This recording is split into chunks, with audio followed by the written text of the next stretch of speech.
Good morning, dear students. We have completed second chapter, that is biological classification. Again, we are breaking up the sequence of the classification क्योंकि constantly अगर एक ही जैसे topics हम पढ़ते रहेंगे तो obviously थोड़ा हमें boring भी लगेगा. So we are changing the test and we are moving towards the chapter number 7, that is structural organization in animals.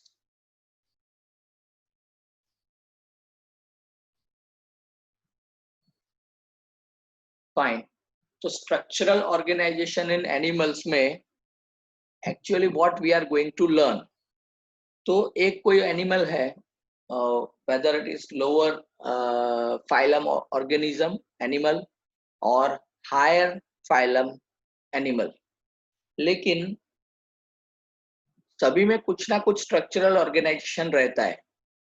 But in this case, whatever we are going to learn, okay, it is majorly focused on the higher animals, okay, because it is complex in that you can observe variety of the patterns, variety of the structures, और उसी के बारे में हम study करने वाले हैं.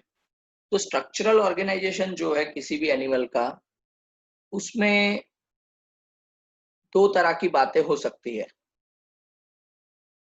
That is morphology of the animal and the second one is anatomy of the animal. Morphology और एनाटॉमी का डिफरेंस अब आपको पता है because we have studied chapter number 5, that is morphology of the flowering plants. यहाँ पे animal की बात करने वाले हैं, but we will focus on the almost analytical parts, okay, that is morphology यहाँ पे हम स्टडी नहीं करने वाले हैं. एनाटॉमी के एस्पेक्ट से कुछ टिश्यूज को हम स्टडी करने वाले हैं, okay, not entire anatomy but up to a tissue level structures. So first of all, what is animal tissue? So a tissue is a group of similar cells having a specific function and origin. तो tissue की definition क्या कहती है? It is a group of cells, लेकिन कैसे? Similar cells, like-minded cells, which are dedicated to particular type of the function, a specific function, and उनका जो origin है वो भी कॉमन ओरिजिन है, ओके. तो that is known as tissue. Animal tissues जो है दोज आर ऑफ 4 टाइप्स. 4 तरह के एनिमल टिश्यू होते हैं. Number 1 epithelial tissue, number 2 connective tissue, number 3 muscular tissue, and number 4 neural tissues. Okay, there are 4 types of the animal tissues, okay, and all these tissues are present in the higher animals, okay. Now starting with the epithelial tissue, that is also known as epithelium. Now you can see what is epithelium or epithelial tissue. So it has a free surface that faces body fluid और outside environment. तो epithelial tissue आपको body में कहाँ पे देखने मिलने वाला है? The location of the epithelium. So it is having a free surface which is going to face body fluid. या तो ये बॉडी फ्लूइड को फेस करने वाला है, which is the free surface of this tissue, और द आउटसाइड एनवायरमेंट. अब outside environment मतलब क्या? Outside the body, fine. और स्किन की अगर हम बात करेंगे तो it is facing the outside environment and skin is made up of this particular tissue. ऐसे ही बॉडी फ्लूइड को फेस करना है तो ऑब्वियसली आवर इंटरनल ऑर्गन्स, उनके जो बाउंड्रीज है, that is also made up of this epithelial tissue. It covers और lines body और बॉडी पार्ट्स, ओके. तो एपिथेलियल टिश्यू है, उसका काम क्या है? रैप करना, ओके, कवरिंग करता है. ओके, द एंटायर बॉडी जैसे स्किन और बॉडी पार्ट्स जैसे मान लीजिए कि लंग्स हैं, okay, then you are having intestine, stomach and all this soft organs. तो इनका जो इनर कैविटी लाइनिंग है वो भी एपिथेलियल टिश्यू बनाता है, और जो आउटर लाइनिंग है वो भी यही टिश्यू बनाता है, that is epithelial. Cells are compactly packed with little intercellular matrix. तो जो एपिथेलियल टिश्यू है उसके जो सेल्स हैं they are densely packed, compactly packed with a little intercellular matrix. अब किसी भी मल्टी सेलुलर ऑर्गेनिज्म में यहाँ पे जो भी हम डिस्कस कर रहे हैं that is on the higher phylum, मतलब हायर लेवल के जो एनिमल्स हैं जिसमें ह्यूमन भी है और कुछ और अदर एनिमल्स भी है, सारे मैमल्स इसमें, कॉर्डेट्स जनरली अगर हम बोलेंगे तो सभी इसमें कवर अप हो जाएंगे, ओके। और कॉर्डेट्स के अलावा भी कुछ हैं ऐसे एनिमल्स जिसमें ये टिश्यूज आपको देखने मिलेगी, लेकिन not in the lower phylum, okay. तो लिटिल इंटरसेलुलर मैट्रिक्स, तो जब भी कोई मल्टी सेलुलर ऑर्गेनिज्म होता है, मतलब एक से ज्यादा सेल से बना हुआ है, तो सभी सेल्स के बीच में सीमेंटिंग होता है, जॉइनिंग, तभी तो मल्टी सेलुलर बनेगा ना। तो ऑब्वियस है, लेकिन फिर भी उसमें थोड़ी गैप होती है, that is known as intercellular gap, और उस इंटरसेलुलर गैप में मैट्रिक्स होता है, okay. It is a liquid secreted by the cell itself, यही सेल उसको सिक्रेट करते हैं। तो इतने यहाँ पे एपिथेलियल सेल्स कॉम्पैक्टली पैक्ड है कि उनके बीच में ये जो इंटरसेलुलर स्पेस है वो बहुत कम रहती है, ओके। एंड ऑब्वियसली वो कम होगी तो मैट्रिक्स भी यहाँ पे कम रहने वाला है, ओके। मैट्रिक्स का पर्पस क्या है ये सभी आगे नेक्स्ट स्लाइड्स में आने वाला है। तो you can observe over here, ये जो है एपिथेलियल टिश्यू है यहाँ पे। तो मैं जो अभी इंटरसेलुलर मैट्रिक्स की बात कर रहा हूँ वो इसकी बात कर रहा हूँ। ये जो लाइनिंग है विच इज सेपरेटिंग बाउंड्री जो है दोनों सेल की, that is the plasma membrane contacting with each other. तो इन दोनों प्लाज्मा मेम्ब्रेन के बीच में जो गैप है वो गैप बहुत छोटी रहती है, okay. It is very small, very little gap यहाँ पे भी, हर डायरेक्शन में। Now come to the epithelial tissue and its varieties. So epithelial tissues are of two types, simple epithelial and compound epithelial. तो जो simple epithelial है which is single layered, okay, which is single layered, और जो compound epithelial है that is multi layered. Difference, major difference यही है simple और compound में। simple epithelial which is single layer, आप देख सकते हैं यहाँ पे सिर्फ single layering है, ओके, एक ही लेयर में। ये 3 डायमेंशन इमेज आपको दिखाने का ट्राई किया गया है, तो एक ही लेयर यहाँ पे आपको देखने मिल रहा है। And you can observe the compound epithelial, तो वो मल्टी लेयर है, एक लेयर उसके ऊपर दूसरा, तीसरा, चौथा and so on, okay.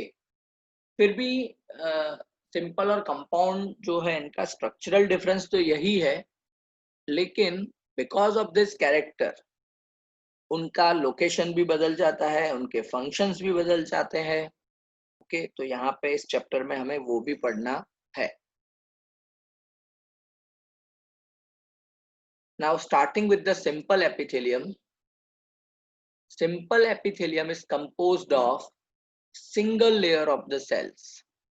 It lines body cavities, ducts and tubes. ये नीट क्वेश्चन शुरू हो गए यहाँ से, ओके। सिंपल एपिथेलियम जो है उसका फंक्शन क्या है, जनरल फंक्शन।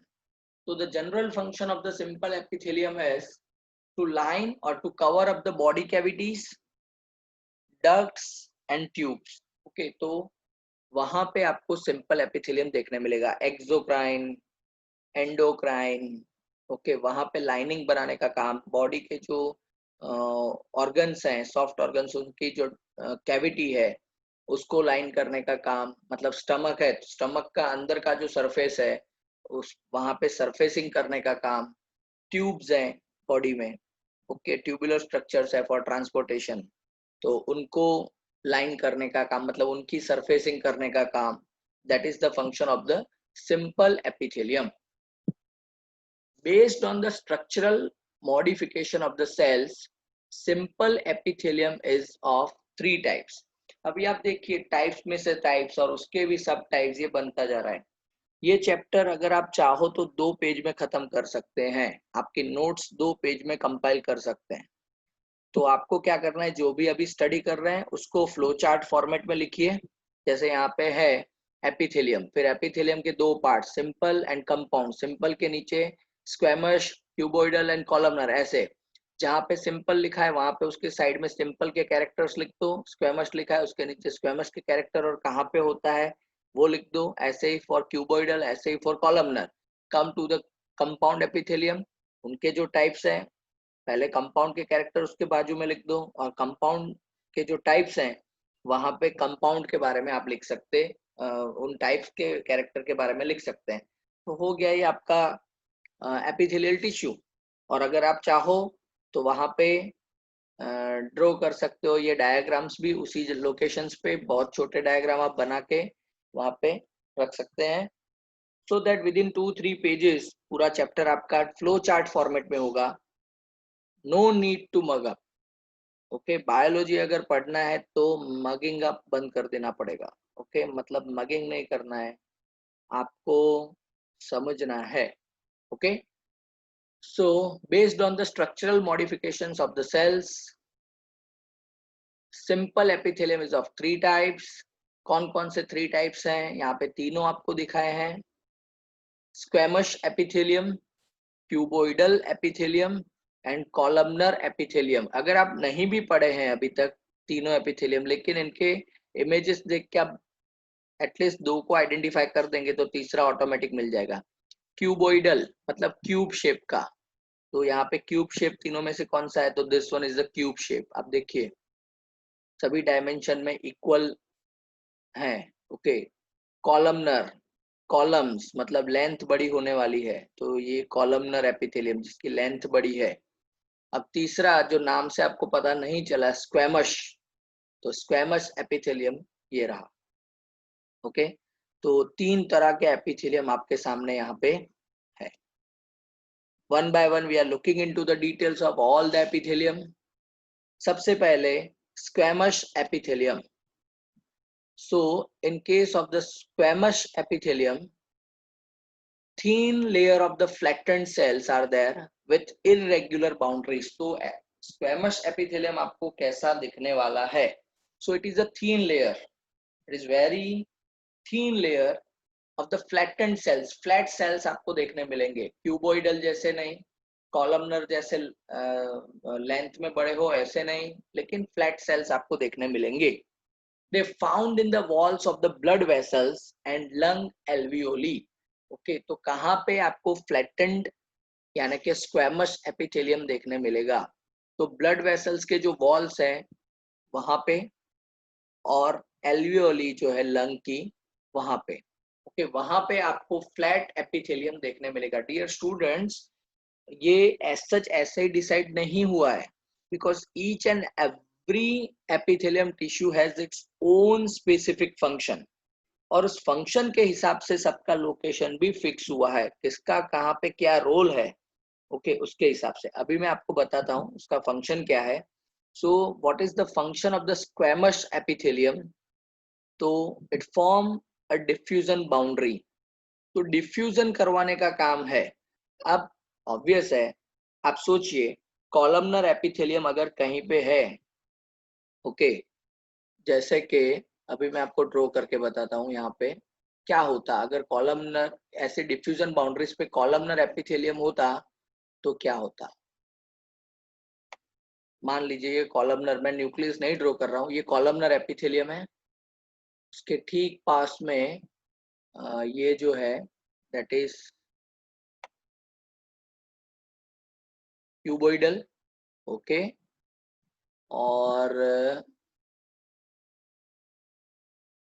तीसरा मैं ड्रॉ कर रहा हूँ this one squamous.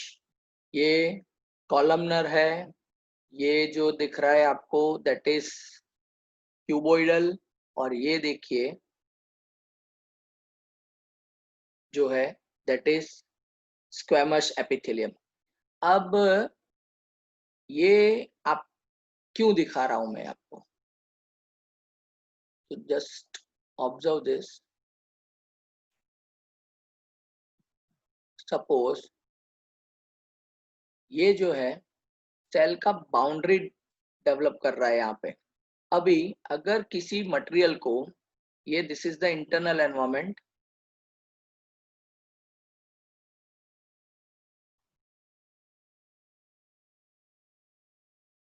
Outside of the cell, और यहाँ पे इनसाइड ऑफ द सेल। अभी यहाँ से किसी मटेरियल को फ्रॉम इन टू आउट जाना है, तो अब देखिए डिफ्यूज करना है मतलब, और डिफ्यूजन में क्या होता है, कंसंट्रेशन ग्रेडियंट के हिसाब से। ओके, मतलब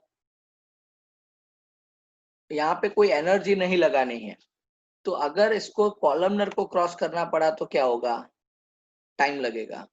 क्यूबॉइडल में उससे कम टाइम लगेगा, लेकिन टाइम तो लगेगा। And come to this, it is very easily, it can very easily cross the squamous epithelium. मतलब फ्लैट सेल्स हैं तो बहुत इजीली ये जो है उसको क्रॉस कर सकता है। लेकिन अगर ऐसा नहीं है, कॉलमनर है या क्यूबोइडल है, तो फिर यहाँ पे जो मटेरियल डिफ्यूज हो रहा है उसको बहुत वर्कआउट करना पड़ेगा, या तो उसके लिए सेल्स को बहुत वर्कआउट करना पड़ेगा। एंड दैट्स व्हाई ऐसी जो बाउंड्रीज है जहाँ पे डिफ्यूजन करवाना है, एट दैट लोकेशन आपको स्क्वेमस एपिथेलियम देखने मिलने वाला है। ओके, जैसे यहाँ पे आपको एक दिखाया गया है, जस्ट अ मिनट।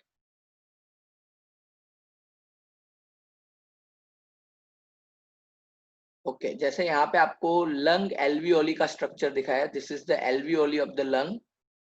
ओके, और ये उसके ये जो है पल्मोनरी आर्टरीज की तरफ ले जाने के लिए है, और to the pulmonary arteries. Okay, अब होता क्या है,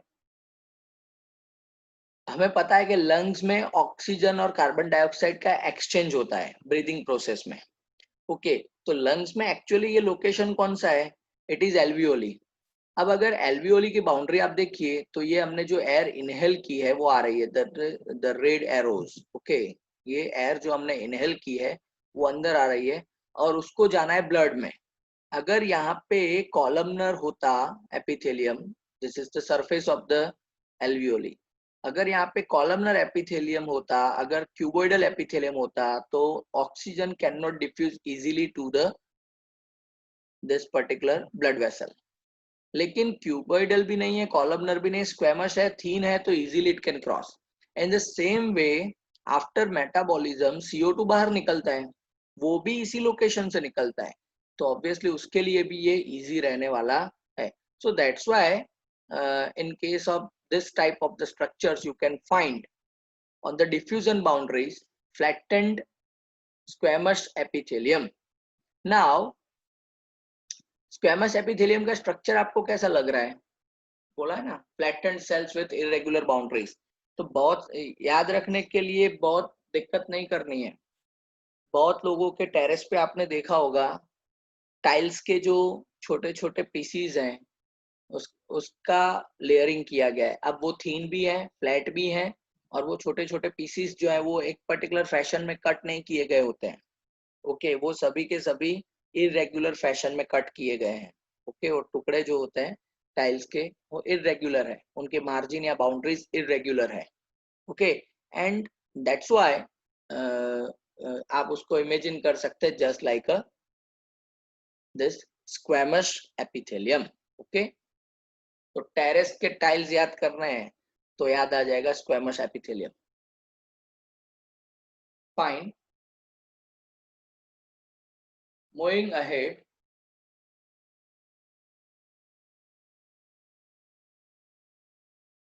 with the new type of the epithelium, that is cuboidal और cubical epithelium। तो जो cuboidal epithelium है, क्यूब्स के जैसे सेल्स दिखते हैं यहाँ पे। ओके, तो it is composed of the cube like sales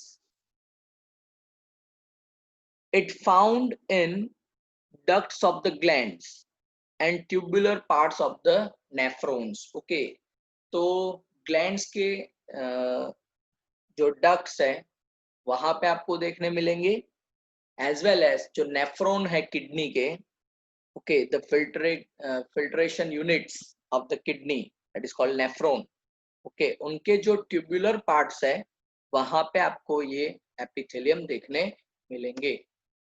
functions, क्या फंक्शन है इसके क्यूबोइडल एपिथेलियम के? तो मेजर फंक्शन है सेक्रेशन एंड एब्जॉर्प्शन. देखिए फंक्शन चेंज हो गया, वहां पे डिफ्यूजन करना था, अपने आप होने देना था, यहाँ पे सेल को खुद सीक्रेट करना है, एब्जॉर्ब करना है. Okay fine. तो इसीलिए यहाँ पे क्यूब लाइक सेल्स दिए गए हैं, क्योंकि अभी आपको मैं समझाता हूँ फिगर के थ्रू, डायग्राम के through. Epithelium of the proximal convoluted tubule, that is PCT, of nephron has microvilli. Fine.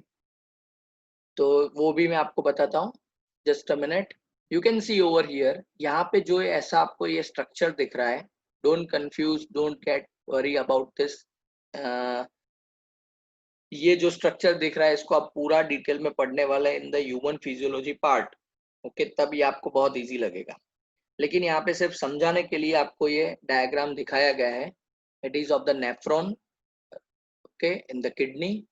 अब यहाँ पे जो है इट इज कॉल्ड ग्लोमेरुलस, और वहां से यूरिन बनना शुरू होता है, यूरिन बनने की प्रोसेस. और फिर ये जो है जस्ट नियर टू ग्लोमेरुलस, ये वाला जो आपको सर्पेंटाइन स्ट्रक्चर दिख रहा है ना, that is called as PCT. यहाँ पे जो नाम आया PCT, that is proximal convoluted tubule. Okay, convoluted मतलब ये सर्पेंटाइन जैसा स्ट्रक्चर बनना है, इसलिए प्रॉक्सिमल क्योंकि ग्लोमेरुलस के नजदीक है. फिर ये नीचे जा रहा है और हेयरपिन के जैसा स्ट्रक्चर बन रहा है, दैट इज कॉल्ड हेनेल्स लूप. और यहाँ पे वापस एक सर्पेंटाइन स्ट्रक्चर आपको दिख रहा है, that is distal convoluted tubule. जैसे प्रॉक्सिमल है ऐसे डिस्टल. और एट द एंड ये येलो कलर का आपको जो दिख रहा है दैट इज कलेक्टिंग डक्ट. अब इसको अभी आपको समझना नहीं है, ये सिर्फ मैंने आपको अभी समझाने के लिए बताया क्योंकि आपको ध्यान में रहे. लेकिन इस स्ट्रक्चर को अभी आपको याद रखने की कोई जरूरत नहीं है. ओके, तो आप देखिए यहाँ पे किडनी का काम क्या है? किडनी का काम है फिल्ट्रेशन. किडनी में मतलब पर्टिकुलरली कौन ये काम करता है? तो दैट इज नेफ्रॉन. नेफ्रॉन का काम है filtration of the urine. Okay, और यूरिन को जब ये फिल्ट्रेट करते हैं, कंसंट्रेट करते हैं, उस टाइम पे बहुत कुछ चीजें उसमें से रीएब्जॉर्ब करनी पड़ती है, कुछ चीजें यूरिन में एक्सक्रीट करनी पड़ती है, तो सिक्रीट करना पड़ता है. तो सिक्रीशन एंड एब्जॉर्प्शन ये कांस्टेंट प्रोसेस यहाँ पे चलाना है. होगा क्या, सिक्रीशन और एब्जॉर्प्शन कांस्टेंट चलाना है तो फिर क्या फ्लैटेंड सेल वहां पे काम आएंगे? That is squamous. नहीं, क्योंकि उनके पास जगह ही नहीं है उनके अंदर. They are not having enough space, okay, to absorb something और टू सिक्रीट समथिंग. सिक्रीट करने के लिए अपने अंदर भी तो कुछ रहना चाहिए. तो फिर ये ड्यूटी कौन कर सकता है? तो क्यूब सेल्स कर सकते हैं. तो क्यूब सेल्स जो हैं वो एब्जॉर्ब करेंगे. The reason is they are having space to absorb something from outside. They are having space to absorb and then to secrete something outside. Okay, तो that is the function of the cube-like cells. तो यहाँ पे kidney में, nephrons में आपको ऐसे sales देखने मिलेंगे. The reason is constantly इन सभी सेल्स को एब्जॉर्ब और सिक्रेशन करना पड़ता है.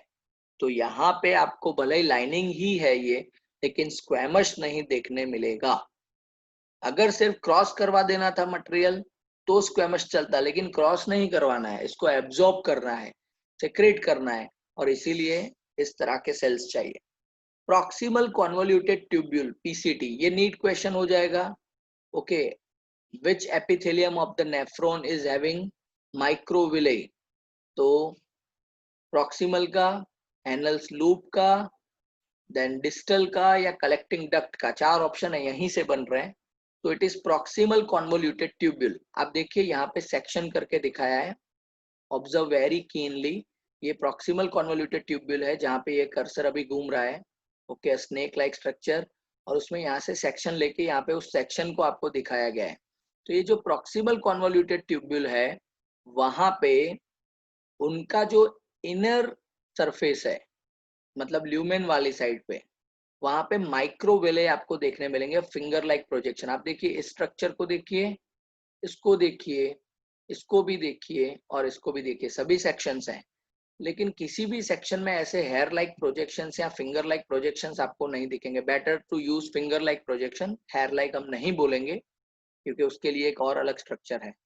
ओके, तो ये माइक्रोवेले है which is finger like projection. Okay, सिर्फ प्रॉक्सिमल कॉन्वोल्यूटेड ट्यूब्यूल में होता है। आपको क्वेश्चन होना चाहिए, sir why it is to proximal convoluted tubule not to any other structure और एनी अदर ट्यूब्यूल। तो डियर स्टूडेंट, मैं आपको बताता हूँ द रीजन। ये जो है ball like structure, bulb like structure, that is called glomerulus. यहाँ पे यूरिन का फिल्ट्रेशन होता है और फिर यूरिन कंसंट्रेट होता है और फिर उसकी यहाँ पे जर्नी शुरू होती है to the all the tubules और अल्टीमेटली कलेक्टिंग डक्ट में आके और फिर उसका एक्सक्रीशन होता है। लेकिन यूरिन जो है उसमें से जो बॉडी के लिए हेल्पफुल चीजें हैं, ओके, उनको रीएब्जॉर्ब करनी पड़ती है। तो सभी जगह पे ये होने वाला है, लेकिन वो बहुत दूर चले जाए उससे पहले ग्लोमेरुलस के ठीक पास जो स्ट्रक्चर है वही सबसे ज्यादा उसको रीएब्जॉर्ब कर ले, जो उसके लिए बेनिफिशियल है। और रीएब्जॉर्ब करने के साथ साथ जो एक्सक्रीट करना है उसको सिक्रीट भी कर दे वहां पे। ओके, तो वो स्ट्रक्चर कौन सा है? That is proximal convoluted tubule. तो ट्यूब्यूल की थिकनेस तो वही रहने वाली है, तो नंबर ऑफ सेल्स में कोई ज्यादा डिफरेंस नहीं होने वाला है। लेकिन एक आपके पास प्रोविजन है, so that you can increase the surface area.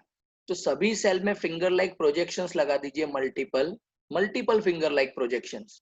तो क्या हो जाएगा? सेल जो है उसका सरफेस एरिया बढ़ जाएगा, और सरफेस एरिया बढ़ने की वजह से वो एब्जॉर्ब और सीक्रेट ज्यादा कर सकता है। जस्ट लाइक दिस, ये आपके पास एक क्यूबोइडल सेल है without any finger like projection, और दूसरा मैं अभी यहाँ पे ड्रॉ कर रहा हूँ एक क्यूबोइडल सेल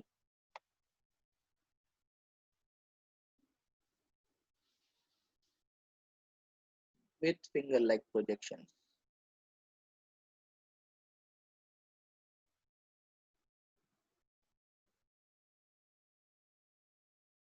तो आप समझ सकते हैं ये वाला जो स्ट्रक्चर है उसका सिर्फ सरफेस एरिया कितना रहेगा, surrounding it's boundary.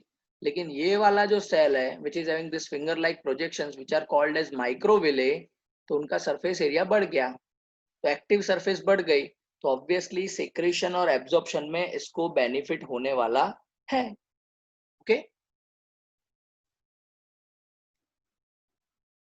I hope you all are getting well all this new terms and everything.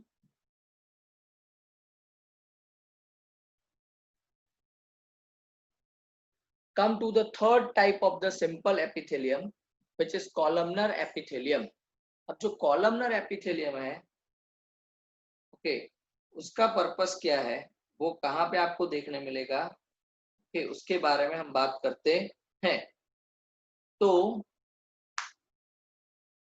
it is composed of the tall and slender cells. Okay, slender है, ओके, बहुत मोटे cell नहीं है, tall है। There nuclei are located at the base. Nucleus centre में नहीं देखने मिलेगा, किसी एक एंड पे देखने मिलेगा, जैसे यहाँ पे नीचे है, यहाँ पे ऊपर है, ऐसे। फ्री सरफेस में have माइक्रोविले।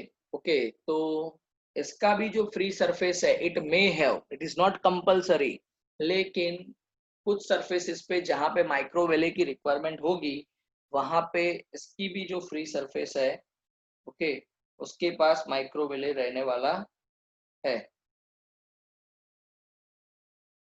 Fine.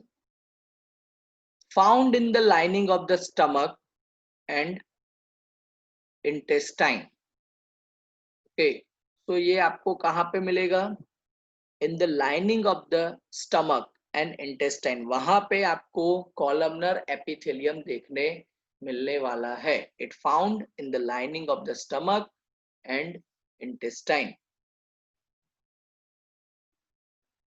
What are the functions? Again the similar functions, just like the cuboidal epithelium, secretion and absorption. The reason is इनके पास भी साइज है to absorb something, to secrete something, okay, जो squamous के पास नहीं है, लेकिन लोकेशन चेंज हो गया है ना, स्टमक और इंटेस्टाइन में आपको ये देखने मिलने वाले हैं. You can see over here, ये जो है पूरा इंटेस्टाइन का ट्रैक का सेक्शन आपको दिखाया है, और उस सेक्शन को, इस सेक्शन को बड़ा करके दिखाया है. आप देख सकते हैं ये क्रिप्ट आपको दिखाया है, this is the columnar epithelium.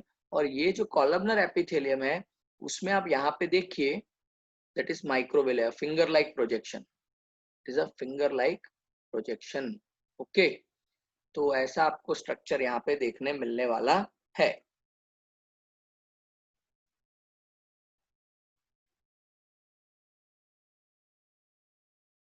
Fine.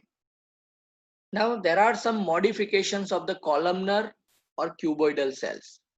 तो उसमें एक मॉडिफिकेशन है सिलिएटेड एपिथेलियम.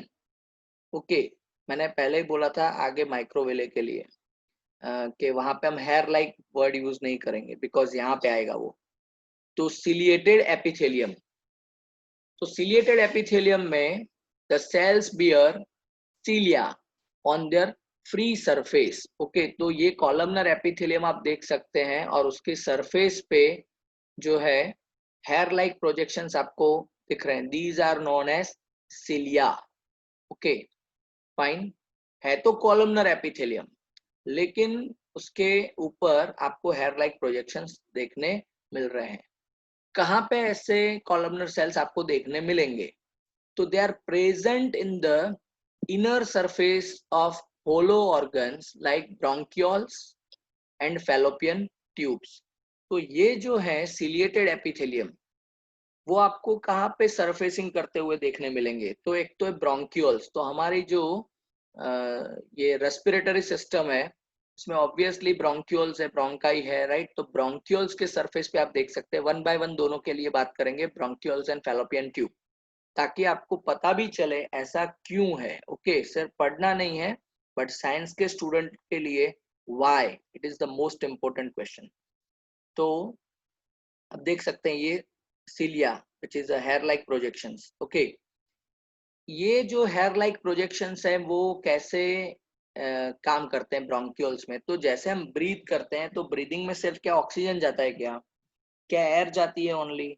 नहीं, it is mixture of gases along with the floating particles present in the air.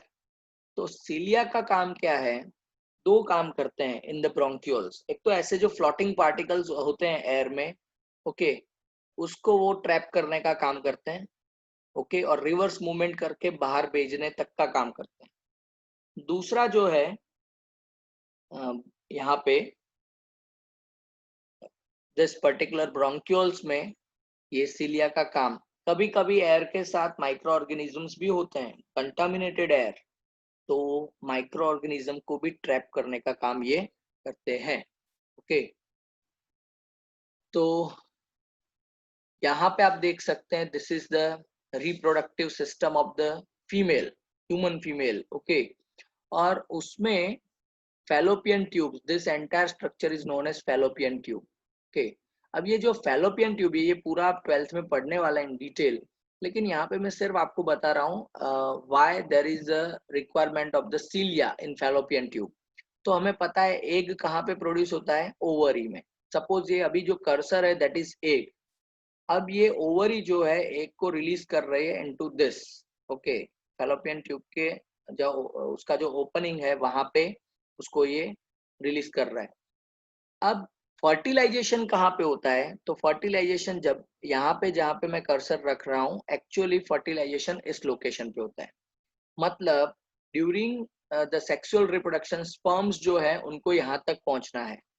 Okay, fallopian tube में, राइट, और वहां पे फर्टिलाइजेशन होगा. लेकिन एग तो यहाँ पे रिलीज हुआ है.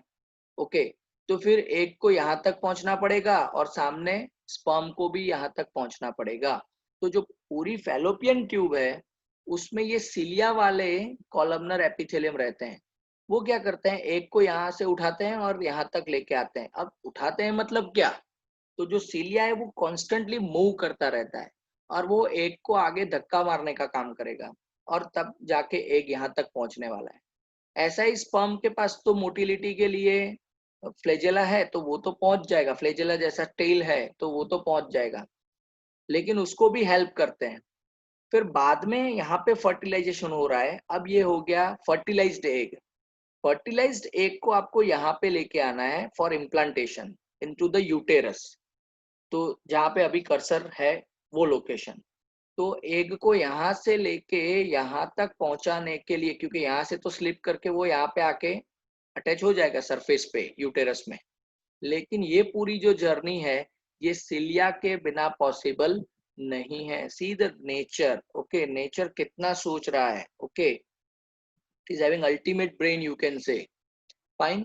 तो फंक्शन क्या है, टू मूव द पार्टिकल्स और mucus in a specific direction over the epithelium. Okay, तो सिलिएटेड एपिथेलियम का काम है टू मूव द पार्टिकल्स और the mucus in a specific direction over the epithelium. तो यहाँ पे म्यूकस को भी मूवमेंट करवाता है और अलोंग विद द म्यूकस बाकी फंक्शंस काम करते रहते हैं। और ये जो है यहाँ पे फैलोपियन ट्यूब में, ओके, एग को मूवमेंट करवाने का काम चिलिया करता है, and that's why it is very important. Fine. So, dear students, we have to discuss this glandular epithelium in detail. So, today we are ending our session at this point only. Okay, so that we can discuss glandular epithelium with good amount of time. Okay, there should not be any hurry to complete the topics. Okay, so we will move to the glandular epithelium tomorrow. Okay. If you are having any questions, any doubts, I request you post your queries, post your questions, okay, directly on my WhatsApp number, or you can call me. The same number you can use for call. Okay. So have a nice day. I'm ending the session.